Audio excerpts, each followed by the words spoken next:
안녕하세요, 풋볼 포레스트입니다. 바로 오늘 있었던 경기죠. 김민재 선수의 FC 바이에른 뮌헨과 FC 장크트 파울리 간의 2024-25 시즌 독일 분데스리가 10라운드 경기가 있었습니다. 이번 경기에서 FC 바이에른 뮌헨이 상대한 FC 장크트 파울리는 지난 시즌 독일 분데스리가 2에서 우승을 차지해 1부 리그로 승격을 달성했던 승격팀으로서 FC 장파울리는 올 시즌 분데스리가 무대에서는 2승 2무 5패의 성적으로 강등권과 거의 근접한 순위로 떨어져 있는 만큼 1부 리그 무대에서는 명확한 한계를 맛보고 있는 약체팀이기 때문에 이번 경기는 아무리 장파울리의 홈 구장 밀레른토 슈타디온에서 펼쳐지는 경기라고 해도 이번 시즌 분데스리가에서 무패의 성적을 보여주고 있는 바이에른 뮌헨이 압도적으로 잡아낼 수 있는 경기라고 할 수가 있었습니다. 김민재 선수는 올 시즌 나폴리 시절의 폼이 돌아온 듯한 미친 듯한 활약으로 계속해서 출전 기회를 얻고 있고 분데스리가와 챔피언스리그 심지어는 포칼컵 경기에서도 거의 엄청난 출전 시간을 계속해서 받고 있는 상황인데 오늘 경기에서 FC 바이에른 뮌헨의 벤상 콤파니 감독은 마누엘 노요 골키퍼, 다요 우파메카노,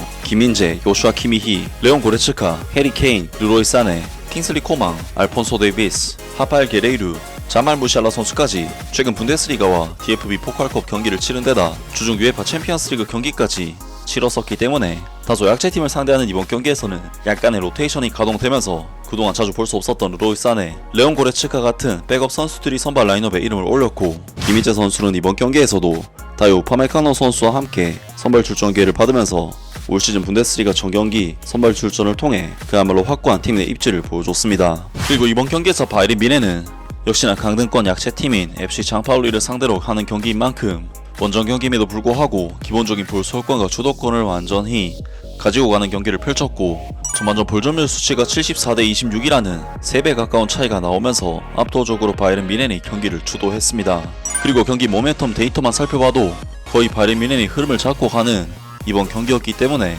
바이에른 뮌헨은 다른 경기들과 마찬가지로 상당히 높은 라인을 통해 높은 위치에서 볼을 소유해 상대 페널티 박스 근처에서 대부분 볼 소유권을 가져가는데 확실히 바이에른 뮌헨은 이번 경기에서 양쪽 윙 자원들에 대해 로테이션을 돌렸기 때문에 경기 주도권을 잡았음에도 불구하고 상대 수비를 뚫어낼 만한 파괴력을 보이지는 못했고 특히 전반전 16분 최근 주전 경쟁에서 밀려 다소 자신감이 떨어진 르로이 사네 선수가 단독 찬스를 잡았음에도 소심하게 패스하다 찬스가 무산되는 등 경기 초반 양상은 바이에른 뮌헨이 뜻하는 바와는 조금 다른 방향으로 흘러갔습니다. 때문에 장크트 파울리는 바이에른 뮌헨의 다소 부진한 경기력 속에 역습을 통해서 어떻게든 치고 나오면서 바이에른 뮌헨을 위협했는데 역시나 김민재 선수는 이번 경기에서도 상대 공격수와의 경합에 있어서는 거의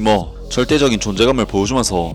또다시 클래스 있는 활약을 보여줬고 위험 지역에서 태클로서 상대의 볼을 탈취해낸 뒤 2명 사이를 빠져나오는 타락박으로 바이에른 뮌헨의 위기를 한 차례 넘겨냈습니다. 결국 장크트 파울리는 약간 흐름이 넘어왔을 때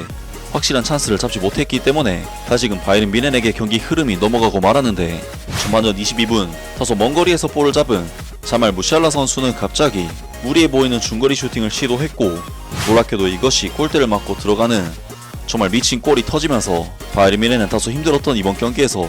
어쨌든 리드를 잡는 데 성공을 했습니다. 자말 무시알라 선수의 이번 득점은 골 기대값이 무려 0.02, 즉 일반적인 상황에서 2%의 확률로 골이 들어가는 원래는 득점이 안 나오는 상황에서 개인 능력으로 꽂아버린 득점이었기 때문에 말 그대로 자말 무시알라 선수의 혼자 힘으로 만들어낸 득점이라고 할 수 있었고 확실히 바이에른 뮌헨은 자말 무시알라 선수가 부상에서 복귀한 뒤 훨씬 더 수월하게 공격 전개와 득점을 노릴 수가 있었는데요. 그리고 바이에른 뮌헨은 득점과 함께 완전히 주도권을 잡으면서 추가 득점을 노렸고 전반전 40분 르로이 사네 선수에게 완벽한 패스가 전달이 되는데 이것을 르로이 사네 선수가 또다시 주저하다가 찬스를 날려버렸고 전반전 추가 시간에는 자말 무시알라 선수가 혼자 힘으로 장파울로의 수비를 뚫어내는 미친 드리블을 보여줬지만 이것이 PK로 선언되진 않으면서 바이에른 뮌헨은 장크트 파울리와의 오늘 경기 전반전을 1대0이라는 경기 주도권 차이가 꽤나 크게 차이가 났다는 점을 감안하면 분명 아쉬운 스코어로 전반전을 마치게 되었습니다. 이번 경기는 바이에른 뮌헨의 공격진에서 로테이션이 가동된 선수들이 제 폼을 못 보여주면서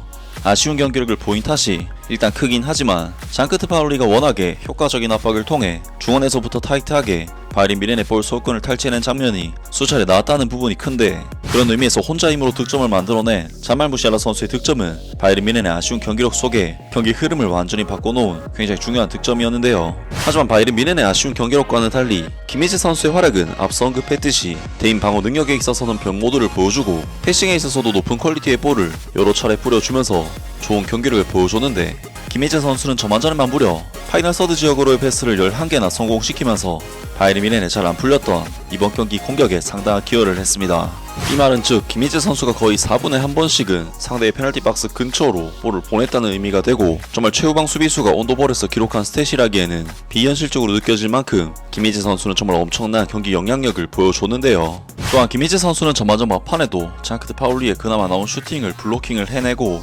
상대의 전진 패스가 나올 때마다 계속해서 전방으로 클리어링을 하는 등 공격적인 패싱 능력과 본연의 수비 능력, 양쪽 부분에서 그야말로 절정의 경기력을 오늘 경기에서도 보여줬습니다. 그리고 바이에른 뮌헨은 후반전에도 역시나 전반전과 비슷한 양상의 높은 수비 라인을 통해 장크트 파울리를 눌러버리는 형태로 경기를 운영해 갔는데, 바이에른 뮌헨은 후반전에도 공격에서 유의미한 찬스를 좀처럼 만들어내지 못했고, 때문에 김희재 선수는 이번 경기에서도 높은 라인으로 인한 넓은 뒷공간을 상대의 역습으로부터 커버해야 하는 중요한 임무를 맡아야만 했고, 바이에른 뮌헨은 전반전과 마찬가지로 뜬금없는 패스 미스가 꽤나 나오면서 김희재 선수는 위험을 차단하기 위해 결국 옐로카드까지 받는 아쉬운 상황이 나오기도 했는데요. 사실 김희재 선수는 높은 수비 라인으로 인해 넓은 뒷공간에 대한 수비적인 부담을 안고 경기를 계속할 수밖에 없기 때문에 바이에른 뮌헨의 공격수들이 빨리 점수차를 벌려줘서 상대의 추격 의지를 끊어줘야만 했지만, 이번 경기에서 바이에른 뮌헨은 전반전 자말 무시알라 선수의 득점 이후 전혀 득점이 터질 기미가 보이지를 않았고, 때문에 장크트 파울리는 후반 막판까지 바이에른 뮌헨을 몰아붙이면서 김희재 선수에게도 정말 마지막까지 힘든 경기가 펼쳐졌는데요. 하지만 바이에른 뮌헨은 결국 한 골 차이의 리드를 지켜내면서 이번 경기를 어쨌든 로테이션과 함께 승리를 하는 좋은 결과를 만들어냈고, 바이에른 뮌헨은 이번 경기 승리를 통해 8승 2무 0패라는 압도적인 성적을 기록하게 되면서 정말 이번 시즌만큼은 무관의 한을 풀 수 있는 좋은 결과를 만들어냈습니다. 김희재 선수는 이번 경기에서 10개가 넘는 공격적 패스와 수차례 롱패스 등 패싱에 있어서 정말 미쳐버린 스탯을 찍었고, 수비에 있어서도 정말 미쳐버린 경합 승률을 기록하면서 평점 실점대의 정말 높은 평가와 함께 이번 경기를 성공적으로 마무리를 했습니다.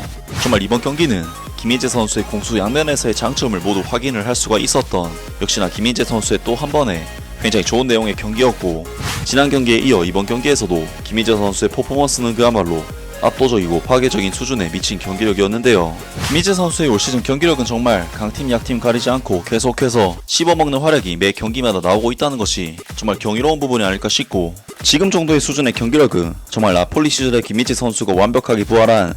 그런 모습이 아닐까 싶은데, 완벽하게 부활한 김희재 선수가 앞으로도 좋은 경기력을 계속해서 보여주기를 기대하고 응원하겠습니다. 아무튼 오늘 영상은 여기까지고요. 영상 재밌게 보셨다면 구독과 좋아요 그리고 댓글 부탁드립니다. 감사합니다.